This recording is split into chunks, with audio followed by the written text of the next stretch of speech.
they didn't do what it takes to get that money with the business sense, right? We're going to go to Proverbs chapter 8, verse 11. My favorite book in the Bible. Proverbs chapter 8, verse 11. You do what my church pastor used to say. Say amen when you got there. When you have reached to Proverbs chapter 8, verse 11. Give me a amen. Type an amen in the chat. Or just say amen wherever you are. Creep the people out around you. Let me read. How's chat doing?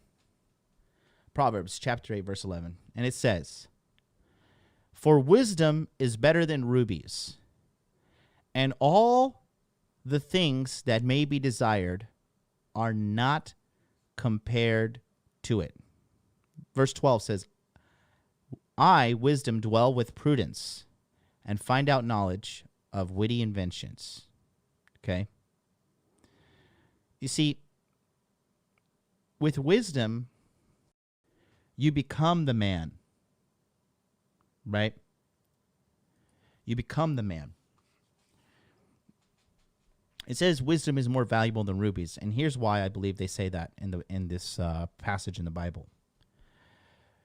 Now, when it comes to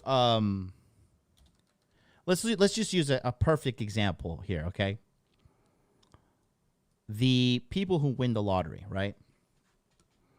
They say the majority of people who win the lottery either end up killing themselves or they end up losing all of the money as well. NFL superstars, I think, on average, 4 years after they're done with their career, they're broke. NBA superstars, 4 years after their career, they too are broke. Why? They got rewarded financially for all of their physical prowess, right? But they didn't do what it takes to get that money with the business sense, right? They didn't have to use their brain to get that money. And what ends up happening? They don't have wisdom. They don't know how to manage their money. They don't know how to take care of themselves. They don't know how to invest. They don't know how to budget. They don't know how to tell people no. And they blow all the money.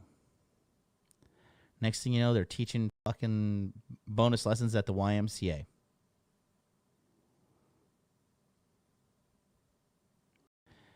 If you do not develop the character of a person who's good with money, you will not attract money. Now, the modern world has changed that a little bit because you can be good at sports and they'll give you money, right? But, for example, another thing like MMA stars, right? A lot of these MMA guys, they have no business sense. They get fleeced when they go to the UFC because they agree to bad contracts. And they get fleeced when they go to other organizations as well. Right? For example, Nate Diaz, they bullied him into signing a contract for Benson Henderson. To fight Benson Henderson, they're like, yeah, just sign this contract. And he was just like, fuck, okay, I'll sign it. And then they cucked his ass after he lost.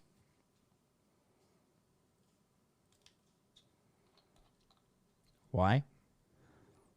He knows how to have a black belt in jiu-jitsu.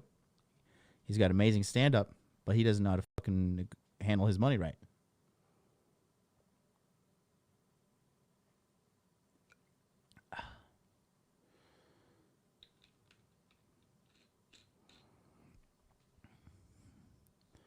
Wisdom is worth more than rubies, right?